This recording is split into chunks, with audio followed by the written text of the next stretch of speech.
Hello and welcome to Breaking Bread with Rivaaj Maharaj, where nothing is off the table.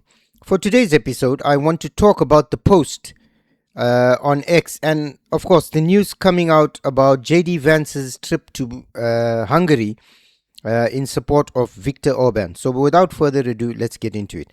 Now, I've come across this post by Eric Dougherty, who says, "Holy crap, JD Vance just went hard against the European Union, slamming tyrannical bureaucrats for trying to destroy Hungary because nationalist Viktor Orbán leads them. Foreign election interference. The bureaucrats in Brussels have tried to destroy the economy of Hungary. They have tried to make Hungary less energy independent. They have tried to drive up costs for Hungarian consumers, and they've done it all because they hate this guy, Orbán. We think the amount of interference that comes from the bureaucracy in Brussels has been truly disgraceful. I won't tell the people of Hungary how to vote. I would encourage the bureaucrats in Brussels to do the exact same thing. The EU are tyrants." Now, the reason I flagged this post is it's actually quite a strange one. I can't agree more with JD Vance. Donald Trump, everybody says Donald Trump is mad, he's stupid, he's suffering from dementia. I've seen one where they've got hold of some Indian doctor in the United States to tell you that he's got dementia and this and that. I always say there's a method to the madness. The man is a narcissist. He is intent on doing certain things, and that is what he's going to do. He's laser focused. He's a businessman. What has happened here is that despite what is going on in Ukraine, despite the debacles the US is having with NATO, despite the war in Iran, do you see what is happening? Front and center, JD Vance is now in Hungary. Because there's a larger game at play. All the posturing Trump has made at Davos, where he said Europe needs to walk back some of the policies it's promulgated in the last 10 to 15 years, where he says Europe is unrecognizable, where JD Vance comes out attacking the European values, where he says to Zelensky in their rant, the argument that they had, that took the world into a spin, where he said to Zelensky, you came and campaigned against the president for the opposition prior to Trump coming into power. Now, I always say something. You may hate Donald Trump. You may hate somebody, and that's fine. You have that right. But when your hatred clouds your judgment and allows you not to see that somebody that you hate is doing something good somewhere, then you have a problem. Because if I'm doing something with somebody and I hate them, I really hate them. But if I can see that they're doing something good, I should be able to be decent enough to stand up and say, hey, well done. You've done something amazing. That doesn't mean I like them, but it means I acknowledge that they're doing something good. Because hatred should not be allowed to cloud your judgment and your reasoning. And this is what you had with Donald Trump. The hatred for Donald Trump, especially under the Biden era, especially when Hillary Clinton was looking to come into power, was so great because politics then goes down this dirty route of, I hate him, that's why I won't vote for him. And that's not what it's about. It's about who can deliver what is most for you. Now, I've just come back not too long ago from Budapest, and I've got a Hungarian friend, a very good friend, who is currently in Hungary voting to make sure Orbán doesn't come into power. And we've had this conversation many times. And he's a wonderful guy, he's a very good friend of mine, and it hasn't affected our friendship. But he believes that Orbán is a tyrant and shouldn't come into power. Now, I'll tell you, going to Hungary, he said to me, look, you've seen Budapest, you've seen the good area, the bad area is really bad, this and that. I'll tell you what I did see. I saw a country with law and order. I saw a country where people, where the streets are clean, where the buildings are old and beautiful, but not damaged, not destroyed. I didn't see people urinating all over the place. I didn't see mattresses thrown on the road, rubbish thrown on the road. I saw Hungarians working in Hungary for the Hungarian economy. But I also met Moroccans working there. I also met Algerians working there. I also met Libyans working there. I also met people from other corners of the globe working there. And I spoke to them. And a lot of them were very happy. People are generally discontent because of the circumstances they find their life in. Somebody living in Libya in the sunshine doesn't want to be in the snow or in the freezing winter in Hungary. But circumstances force them there. But when somebody says to you, I'm better off here in Budapest than in Libya, then you start asking yourself, hey, how much of what I'm really being told is actually true?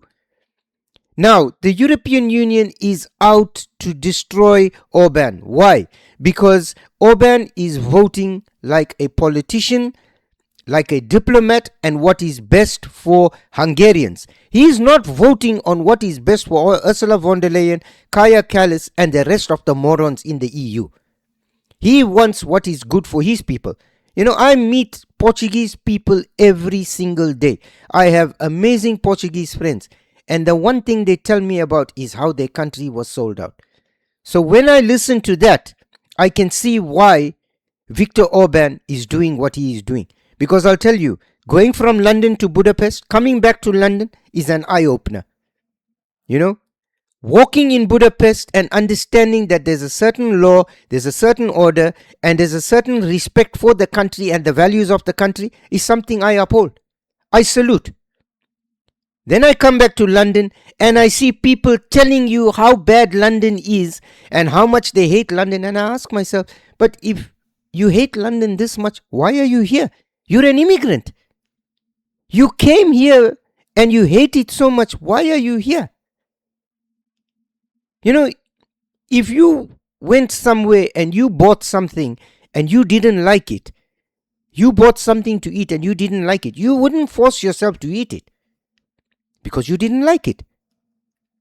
If you were given something for free to eat and you didn't like it, you would get rid of it because you didn't like it. So why is it that you continuously stay in the UK yet say that you hate it? But not only that, you then go and, vandalize the city,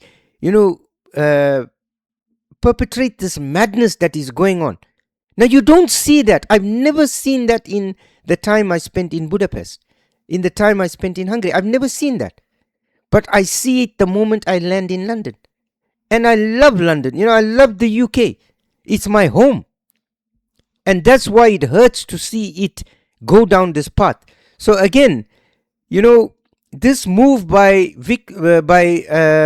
J.D. Vance to come and speak to Viktor Orbán and the Hungarian people is, again, if you were a follower of my channel and you've watched my other videos, and I urge you to subscribe to our channel because we're putting out amazing content, you will see that I've continuously said the Americans are engaged in a soft power move to destabilize the regimes of Western Europe because they are not fundamentally and ideologically aligned with the values of the United States. They do not align. Now, when Zelensky went to the United States to go and, swing votes for Trump's opposition prior to the election, it was acceptable. So it should be palatable for J.D. Vance to be giving speeches just before the election in Hungary. But then again, the hatred for what he is doing overclouds our reasoning. We'll allow it if Zelensky goes. Because even though Zelensky is stealing, thieving, and sending people, his own people, innocent people to their death, it's fine. Zelensky is our thieving, stealing, lying, manipulative, deceitful bastard. Not anybody else's. So that is understandable. He's allowed to do that. But when somebody else does that, then we're there to criticize them. Foreign election interference that I've ever seen or ever even read about. The bureaucrats in Brussels have tried to destroy the economy of Hungary. They have tried to make Hungary less energy independent. They have tried to drive up costs for Hungarian consumers. And they've done it all because they hate this guy. I think that what the people of Hungary, I would encourage them to do not who's pro or anti-Europe, not who's pro or anti the United States of America, but who is pro you, who is pro the people of Hungary.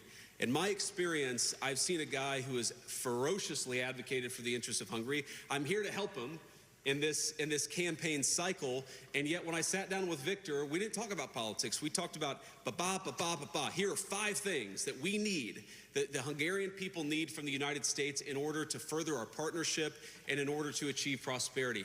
That's the kind of leadership that is needed. And on everything from digital censorship, why are bureaucrats in Brussels telling social media companies what information they're giving to Hungarian voters? I think the voters of Hungary are adults. They are sovereign in their own country, and they should be able to look at whatever information they would like to about the election without somebody in a faraway capital treating them like children. Sovereignty, democracy are fundamentally about the people choosing. And part of the reason why we're here, and part of the reason why the President of the United States sent me here, is because that we think the amount of interference that's come from the bureaucracy in Brussels has been truly disgraceful. I won't tell the people of Hungary how to vote. I would encourage the bureaucrats in Brussels to do the exact same thing. So Viktor, thank you, and it's good to see you. You know, you may think whatever you want of Viktor Orbán. I'll tell you something. There's law and order in that country. Go and look at it. I'm going to put a link. I'm going to put a clip to Winston Marshall's video where he's been in Hungary and he's done this little, this little documentary on, the statistics on the border control and things like that. And you see this man fighting to keep this country the way his ancestors had it. Immigration has been the issue of the decade. In America, all eyes are on ICE, who are trying to deal with the illegal migrant inheritance left by President Biden, who let in over 10 million migrants across the border. Likewise, in Britain, hordes of hundreds of thousands of military-aged men continue to make their way across the channel, no matter how much we pay the French to stop them. And Europe seeing over 20 million migrants since 2015. But it didn't need to be this way, and one country defied the open border consensus. That's why I'm here in the heart of Hungary to see for myself what a European country without mass migration looks like.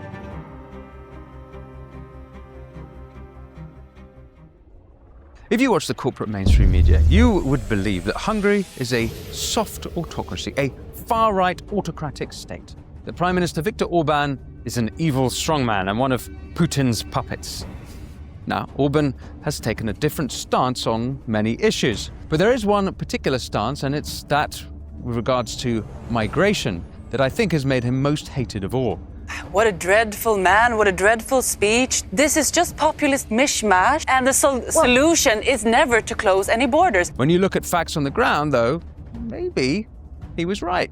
Hungary, a population of 9.5 million, similar to that of London, by the way, suffers 1 or 2 rapes a day. Now, that's terrible, of course, but in London, it's 1 rape an hour. Now, that might sound bad, but on the plus side, of course, we have beautiful diversity barriers at our Christmas markets, and whilst I've been in Budapest here, I'm yet to find a single one. Why is immigration a problem? Well, we were told by the ruling elites that it helps GDP. To provide for the refugees will boost aggregate demand and GDP growth.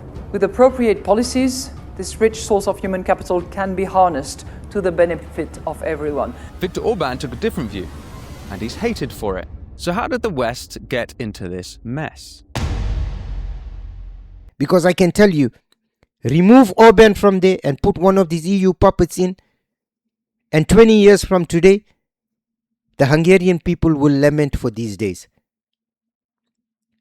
Because we are in London and we see it. You know, we had this situation in South Africa. The Zimbabweans went on a tirade. They did whatever they did to their country, and then they realized what had happened under Mugabe. They decimated the tobacco industry, one of the largest tobacco industries in the world, one of the most prosperous, reduced to zero.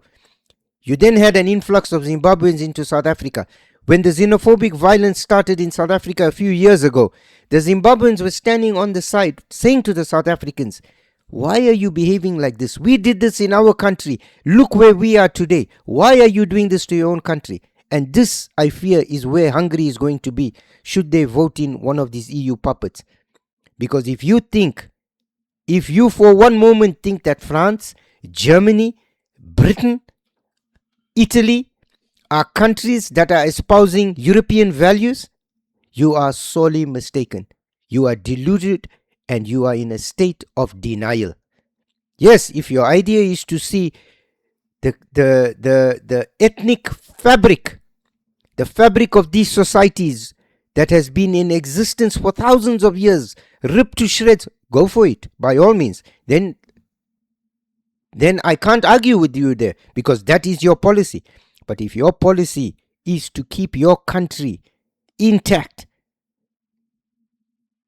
then you have another thing coming. If you think that this EU puppet that they want to vote in is going to come in and change things, because he's going to make a lot of money along the side, he's going to sell the country down the drain, and you're going to have a problem. Mark my words. Mark my words, and you can hold me to account on this, because I've seen it play out time and time again. Africa is the same. Asia is the same. When these corrupt politicians go in, and I'm not saying Orbán is not corrupt, but I'm saying you have a country that is pro-Hungarian at the moment. Get an EU representative in there, and God help you. You will have a country that is not recognizable. And that is the idea. The idea is to break up the sovereignty of these nations. Hungary will no longer be Hungarian, it will be European. Italy is no longer Italian, it will be European. You know, when you go to Italy, you want to go and experience Italian culture, way of life, Italian cuisine. You don't want to experience European cuisine, because that is a generic term. When I go to France, I don't want to experience Italian cuisine.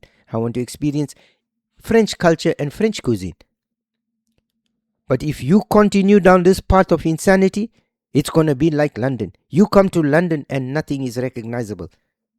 It's such a mishmash of I don't know what, that it is sad. It is heartbreaking. Because when you think of London, you think of, British culture, you think of, Shakespeare, you think of poets, you think of, the history, the kings, the queens. It's nothing like that. It's nothing like that.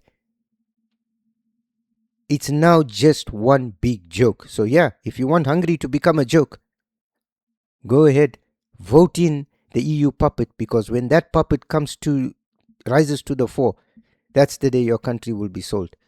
Look around you. Remove the blinkers before it's too late. So I want to thank you for spending time with us. We look forward to seeing you in the next episode. And please remember to like, share, and subscribe. We're trying to promote our channel and reach great heights. We put out amazing content. I urge you to view it. You may not agree with everything I say. You may not agree with some of the things I say. You have a right to do so, and I have a right to do so as well.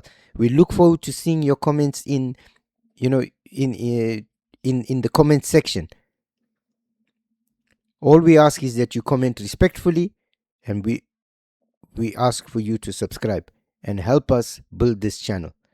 So I want to thank you for spending time with us, and we look forward to seeing you in the next episode.